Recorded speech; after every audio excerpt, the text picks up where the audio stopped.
Bonjour amis rêveurs et bienvenue sur la chaîne Terre Onirique. J'aimerais aujourd'hui vous parler d'un monstre iconique apparu dans la saison 1 de la série Stranger Things, j'ai nommé le Démogorgon.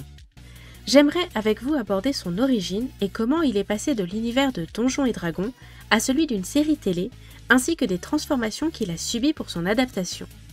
Et puisque ça m'a été demandé lors de la FAQ, j'aborderai également son adaptation dans le jeu Dead by Daylight. Si vous êtes prêts, on y va tout de suite, après le générique.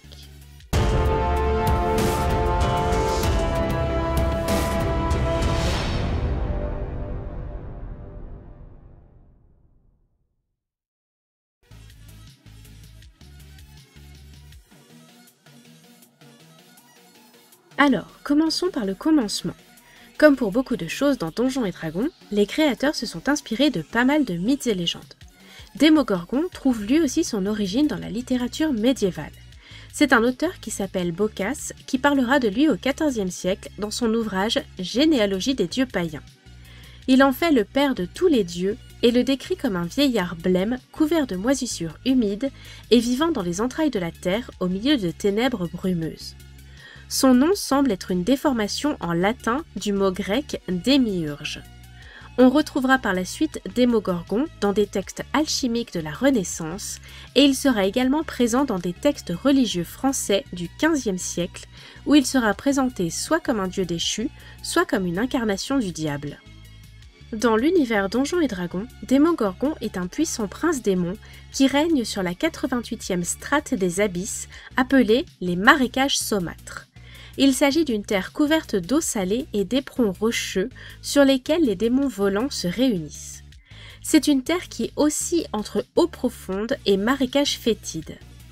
Le palais dans lequel vit Démogorgon s'appelle quant à lui l'Abîme, et je ne cite pas son nom sans raison, vous verrez plus tard. Démogorgon a le doux surnom de seigneur de tout ce qui nage dans les ténèbres. Il partage ses occupations entre ses recherches sur la magie profane, notamment sur des secrets perdus, et la guerre contre les deux autres plus puissants princes démons des abysses, Grast et Orcus. Et je vais pas rentrer dans les détails pour ces deux-là, j'ai pas non plus envie de vous noyer sur les détails du lore titanesque de DD. Pour ce qui est de son apparence, si vous devez un jour rencontrer Démogorgon au fil d'une partie de Donjons et Dragons, ce que, croyez-moi, je ne souhaite pas du tout pour vos pauvres personnages, eh bien, elle est vraiment très différente de ce qu'on a pu voir dans Stranger Things. En effet, oubliez le monstre humanoïde à tête de fleur.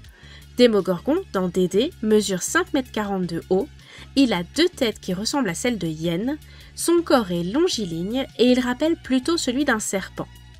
Sa peau est recouverte de sombres écailles turquoises et ses deux coups sont eux aussi de forme reptilienne. À la place des bras, il a deux longues lianes sinueuses qui ressemblent à des tentacules et il n'a pas de doigts. Ses jambes sont minces et musclées et enfin, il dispose également d'une longue queue fourchue.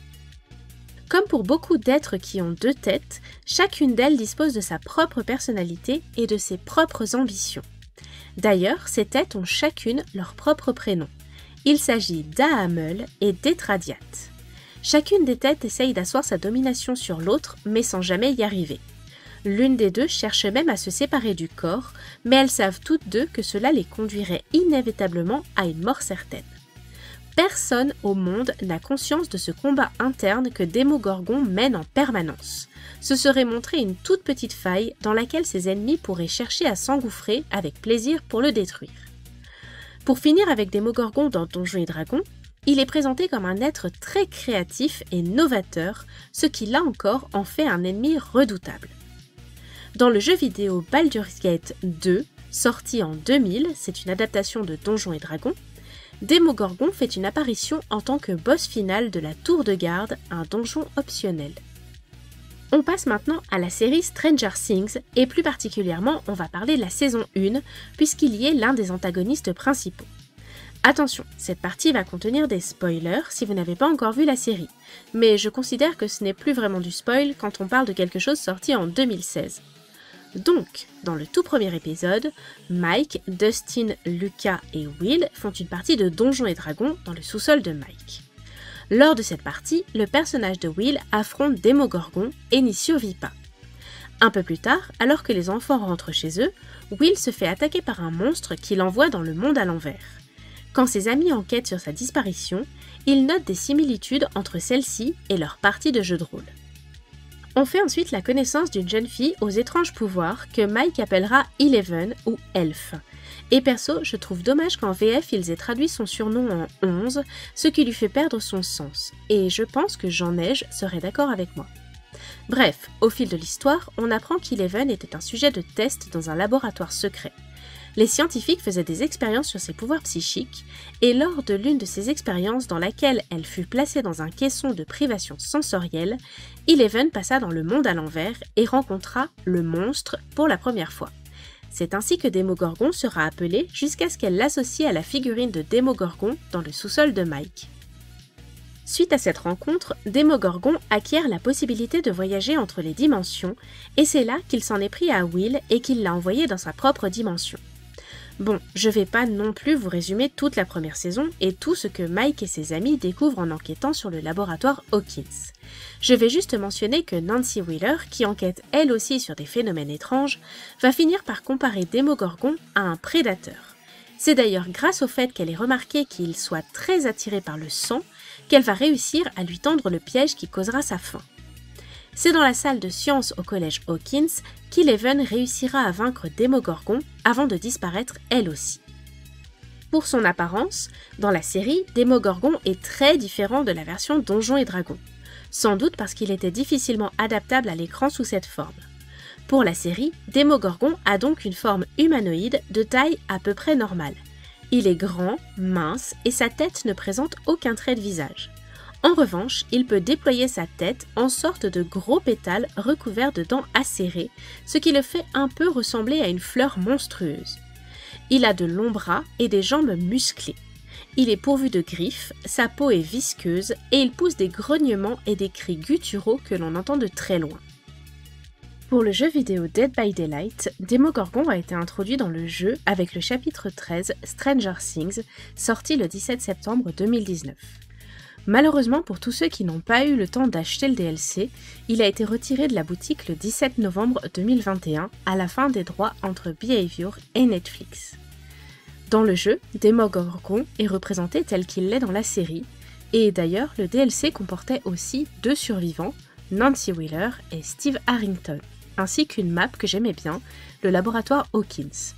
La map est aujourd'hui retirée du jeu, mais les 2 survivants et Démogorgon sont quant à eux toujours jouables. Comme pour tous les tueurs de DBD, Démogorgon est à la base arrivé avec ses propres perks associés. Comme pour Nancy et Steve, tous 3 ont vu leur pouvoir passer en pouvoir générique après le retrait du DLC. C'était surtout pour ne pas avoir à les retirer du jeu et qu'ils soient toujours accessibles. Le pouvoir personnel de Démogorgon s'appelle l'Abîme, comme son palais dans Donjons et Dragons dont je vous ai parlé un peu plus tôt. Ses pouvoirs associés s'appelaient à l'origine Surtension, Briseur d'esprit et Limite cruelle. Aujourd'hui, elles ont été remplacées respectivement par Secousse, Semeur de peur et Claustrophobie. Secousse fait exploser tous les générateurs dans un rayon de 32 mètres autour de vous lorsque vous mettez un survivant en état critique. Semeur de peur met quant à lui les survivants qui réparent les générateurs en statut épuisé, c'est-à-dire que pendant quelques secondes, ils sont incapables de déclencher tout pouvoir boostant leur vitesse. Et Claustrophobie fait que chaque fois qu'un générateur est terminé, toutes les fenêtres et sauts que l'on pourrait faire dans un rayon de 36 mètres sont bloqués. Son pouvoir, né de l'abîme, lui permet de créer des portails où il le souhaite sur la map et il peut voyager de l'un à l'autre en passant par le monde à l'envers. Il a 6 portails disponibles. Les survivants peuvent détruire ces portails, mais Démogorgon peut voir quand il s'en approche grâce à un buff qui s'appelle Instinct de tueur, qui s'active à ce moment-là. Son attaque spéciale s'appelle Déchiqueté. Elle lui permet de faire un bond en avant ainsi que de one-shot le survivant qu'il poursuit à ce moment-là s'il réussit son attaque. Il peut aussi détruire instantanément une palette tombée ou un mur cassable. Bien entendu, comme pour tous les tueurs, il dispose d'un grand nombre d'accessoires qui affectent ses pouvoirs. Il y a 20 accessoires disponibles, en fonction de leur couleur, ils sont plus ou moins puissants, et j'ai pas forcément envie de tous vous les décrire parce que ce serait juste soporifique. Et on va s'arrêter là pour aujourd'hui avec l'histoire de Démogorgon. Je vous remercie pour ces quelques minutes passées en ma compagnie. N'oubliez pas le petit pouce en l'air si ça vous a plu et de me dire si vous avez envie que je vous présente d'autres tueurs de DBD. Si vous voulez, laissez-moi le mot « Abyss » dans les commentaires. N'oubliez pas l'abonnement et la cloche si vous ne voulez pas manquer la suite de mes publications. Je vous dis à très bientôt sur Twitch et à la semaine prochaine pour un nouveau voyage sur les terres oniriques.